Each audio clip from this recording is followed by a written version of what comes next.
This is Jonathan Foster. In 2019, he published the book Questions About Sexuality That Got Me Uninvited from My Denomination. That denomination was the Church of the Nazarene, and it was that year, 2019, that the denomination told Foster that he was out of alignment with Church of the Nazarene theology. A few years later, Foster would retell his story in shorter form as the chapter What the Denomination Said When I Asked If I Could Include LGBTQ+ People in the book Why the Church of the Nazarene Should Be Fully LGBTQ+ Affirming. Since Foster's exit from the Nazarene Church, many other ministers have voluntarily or involuntarily exited over the same issue, something I've discussed in my video Controversy in the Church of the Nazarene. The same year that this book was published, 2023, Foster co-founded the Open Table Network with Dana Hicks, another former Nazarene and author of a chapter in the book. Both Hicks and Foster have told on various podcasts about having deconstructed their previous evangelical views. This new small denomination has some unusual traits. Let's look into it together. So what is the Open Table Network? Is it a denomination? Well, first, let's clarify. The Open Table Network is not the same as the Open Table Network. Yes, there's a pro-LGBT organization with the same name already. This one is much bigger and in the UK, and these two things are not the same. With that out of the way, Foster calls the Open Table Network he co-founded a new denominational tribe. The bylaws of the corporation, the Open Table Network Inc., say that it is organized as a church. Perhaps as a reflection of the theological history of its founders, the Open Table Network has a distinction between licensed and ordained ministers, with the former being for those less experienced, something that is also present in the Church of the Nazarene. But the Open Table Network looks very much like denominations that have been formed in recent decades out of older ones, in that it rejects the denominational control over church property and assets. Presbyterian churches fought lawsuits and paid big settlements when they left the Presbyterian Church USA over sexuality, and dozens of lawsuits have happened with Methodists leaving the United Methodist Church. That's because these denominations have an official policy that is recognized by the U.S. government called a trust clause, which means that the denomination holds rights to church property, not the congregations. These new denominations, ECO for Presbyterians, the Global Methodist Church for Methodists, and now the Open Table Network, which isn't just for Nazarenes but originated out of a conflict in that corner, all let local congregations leave at will with their property. One thing that helps us place denominations is looking at their official theological positions. The Open Table Network does have a brief statement of faith. Here it is. By faith, we believe that God is love and that love is the hope of the world. Love didn't come from somewhere else. It's always been with us. Love doesn't have plans to separate from us. With love, there is no separate. Love encourages us to see our neighbor regardless of race, religion, gender, sexual identity, age, ability, political or national persuasion.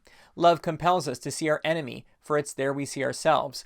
Love invites us to regard humanity as neither worthless nor flawless, but a complex and holy amalgamation of problems and possibilities.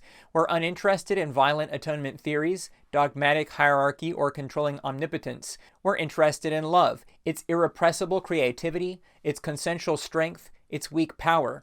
We are understanding this power in light of the forgiveness offered by a homeless brown-skinned man executed in a state-sponsored act of violence. We're finding in him a better way to be human and a better way to be God. We are interpreting his death in terms of his solidarity with the victim and the revelation of the scapegoating mechanism, his resurrection in terms of love's validation of this solidarity and revelation. The future isn't settled, rather it's emerging at the intersection of the past, our choices, and the agency we have to make such choices. In other words, our hope isn't in a predetermined violent apocalypse. Our hope lies in our willingness to reorient ourselves around the possibilities of love. By faith, we believe God is love. There are a few interesting points worth drawing out. First, the statement, though brief, touches on the somewhat niche topic of atonement theories, saying we're uninterested in violent atonement theories. Foster was on the Michael Camp's Spiritual Brewpub podcast, where the episode was titled Reclaiming a Nonviolent Atonement. The violent atonement being rejected was penal substitutionary atonement. Some of what Foster said was, it's not true forgiveness, right? God only forgives if a transaction takes place and it happens to be a violent one, right? A gruesome one. The statement of faith also says we're uninterested in controlling omnipotence. This is a brief, simple statement that we shouldn't stretch into more than what it says, but it does seem to leave open the door for some views of God outside of classical theism, such as the view called open theism. Foster, in an interview on the This Is Not Church podcast, said, there is no future, because the future hasn't happened yet, which helped me a lot, because then God doesn't view every single thing that happens, but it's a different approach. He's with me. It's not like he's not prepared. I think he is prepared, and he understands contingencies, or she, or it, whatever it is.